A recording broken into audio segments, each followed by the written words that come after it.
Recently, I got contacted by a man who has been falsely accused of sexually abusing his children by the Child Protective Services, in Finnish LASTENSUOJELU, or simply LASU.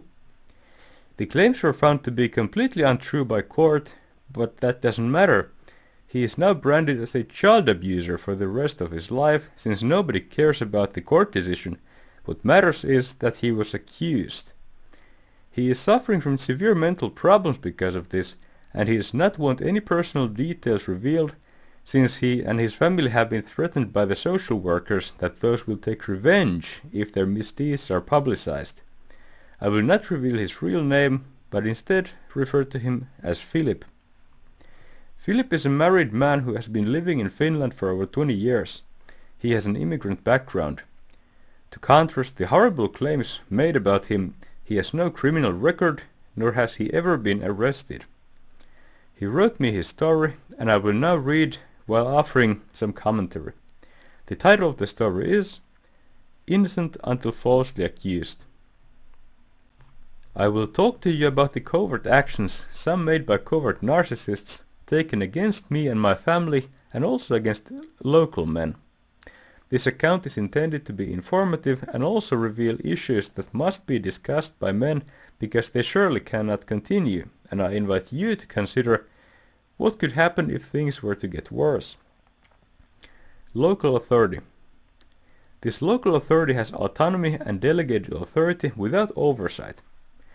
Therefore, the local authority social workers are only accountable to themselves, and in the case of serious false allegations, this means that they are not prevented or controlled at all.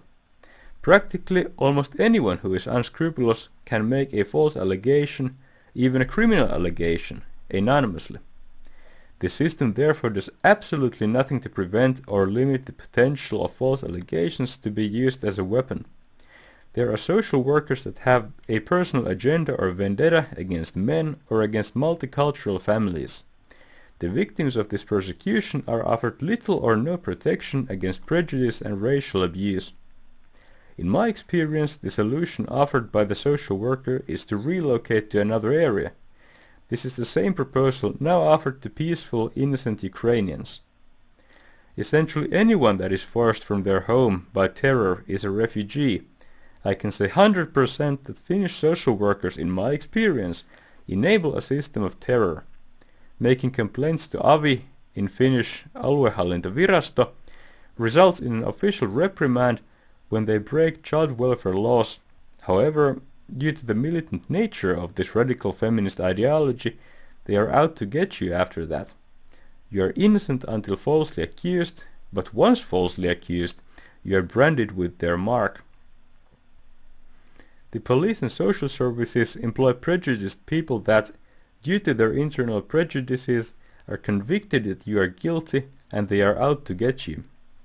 When false allegations result in death threats and threats of violence, or even physical attacks, the police are not interested, even less interested when you are a foreigner. This is racial prejudice and racial discrimination, and typical in my experience.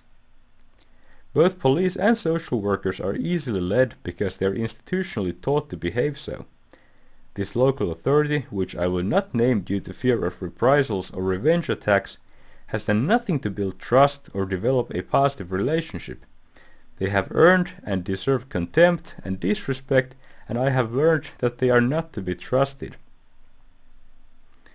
So Philip says that a large part of the Finnish social sector is run by militant feminists who are out to get men, both local and immigrants, all in the name of the best interest of the child. False allegations can and are submitted anonymously, and if an allegation turns out to be false and the authorities decide to take no action based on it, this is not documented, since that way even a false allegation seems more credible. The social services are enabling this abuse, and Philip says many social workers take advantage of suspicions against immigrants and use it to make threats and get compliance from them. Philip continues, "Know your rights. You should be aware of your legal rights, however you will not be told what your rights are and not where you can refer to such information. The conduct and practice of this local authority is to participate in bullying and narcissistic manipulation for their own advantage. Their conspiracy with malignant false accusers is camouflaged as protecting children. The reality is that the service they provide enables a dysfunctional sociopath and her friends to harass, disrupt, intimidate and bully innocent families repeatedly. Being aware of your rights doesn't mean that they will be upheld. However, you will be aware when social workers are breaking the law. Men have the right to complain, but they will be treated with contempt by social workers. I was, and my friends were too. Men can write to Avi and complain. The breaches of law and legal rights will be communicated to the local authority in writing. Men that make such complaints will be targeted by the social welfare services, and the abuse and malpractices of the social workers will increase. This happened to me and my friend too. Men are treated, in my experience, with contempt and disdain by women that want to provoke outrage. Provocation often leads to intimidation, and the woman becomes overtly confrontational and hostile. Walking out is the man's best option. However, this is also used against him. The social worker writes notes that are often pure fiction, and again the man has the right to request the errors or deliberate untruths are corrected. But this is made as difficult as possible. I returned a copy with the errors corrected and amended in red pen, and it looked like a painting in the end. I had no choice because they refused to get it right. I concluded that this too was a deliberate strategy to provoke an angry response. I would also add that this local authority made the national newspapers when a local pensioner begged them for help. He was caring for his unwell wife at his home and asked them for help doing this. The man was denied assistance, and the result was him killing his wife and then killing himself.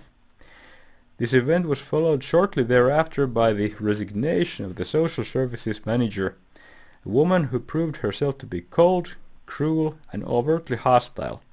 I was not convinced by her press statement when she denied refusing to provide a desperate man with help and assistance. So, according to Philip, victims of abuse by social services, if you can call that service, are discouraged to report their complaints since the abusers themselves will read the complaints in writing and target the ones complaining. He also mentions that often female social workers become confrontational to provoke an angry response, a reaction from her target, which she can then use to prove that the man is violent and dangerous. I have also met many women who, knowing that women get away with this kind of behavior, will start acting hysterically until they get their way. The man cannot match her hysterical behavior because men cannot get away with it, so a man would be hard-pressed to just give the woman what she wants. Philip explains further. Innocent until falsely accused. Men can be, and increasingly are, targeted by those with malicious intent. The lasso system enables malice to be directed at the target via an overtly zealous association of feminists, some of whom believe they are on a moral crusade. Indeed, some of these social workers are on a personal crusade and have their own personal agendas. One that I have had the misfortune to be a victim of is, I am reliably informed, herself a victim of childhood domestic violence and abuse by her alcoholic father. This would explain her covert hostility towards men that have been falsely accused by angry women. I have met other local men that have also been falsely accused and then attacked by the same female social worker. I have also heard a first-hand report of a man that has been falsely accused of child sexual abuse twice. The female social worker enabled the ex-wife to get the charges into court twice. On both occasions the father was proven innocent. He was branded by the local community as a child sex abuser, and his reputation was badly affected. This awful stress of these events led directly to his medical stroke and facial paralysis, which was finally too much for him. He took his own life to escape the misery his life had been turned into by a vindictive and manipulative ex-wife and her social worker collaborator. The social workers enabled the mother to have both innocent children be put through internal medical examinations that proved no sign of sexual abuse, but still the man was put twice through hell. I also have a personal friend that has been threatened by the same social worker, and he moved out of his house due to the intimidation and threats.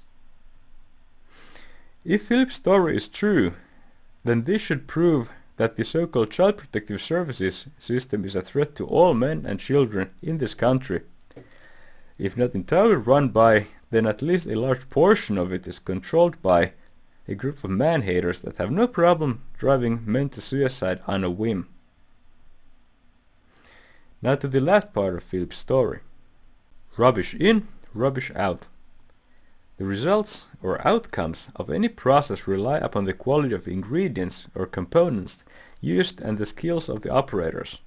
In interpersonal processes, this is reliant on both the interpersonal skills and personality of those performing the process. A process that uses cheap ingredients of dubious provenance will not provide a healthy, wholesome meal. The end result will be junk.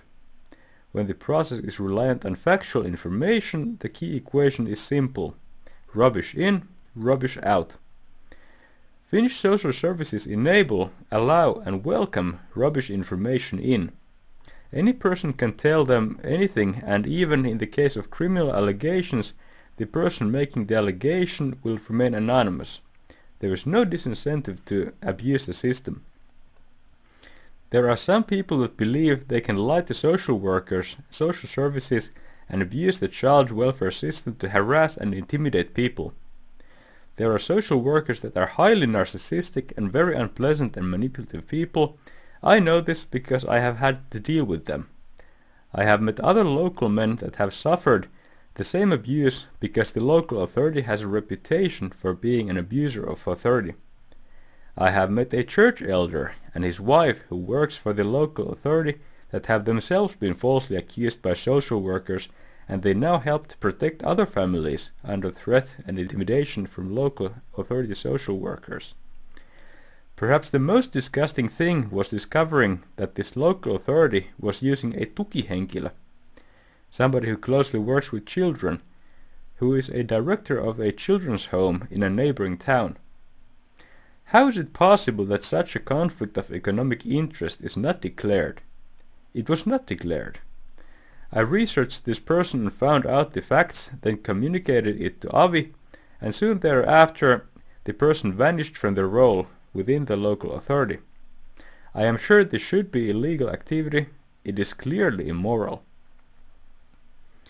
So this clear conflict of economic interest that Philip found does not surprise me in the slightest, as it is known that nowadays many children's homes are run by private companies that have an economic incentive to get children away from their parents by whatever means necessary, and that this means that children's home will get a handsome amount of taxpayer money for taking care of the child. Children's homes should not be allowed to be run by private companies and receive taxpayer money. And this concludes Philip's story. I hope you learned something from it. I certainly did.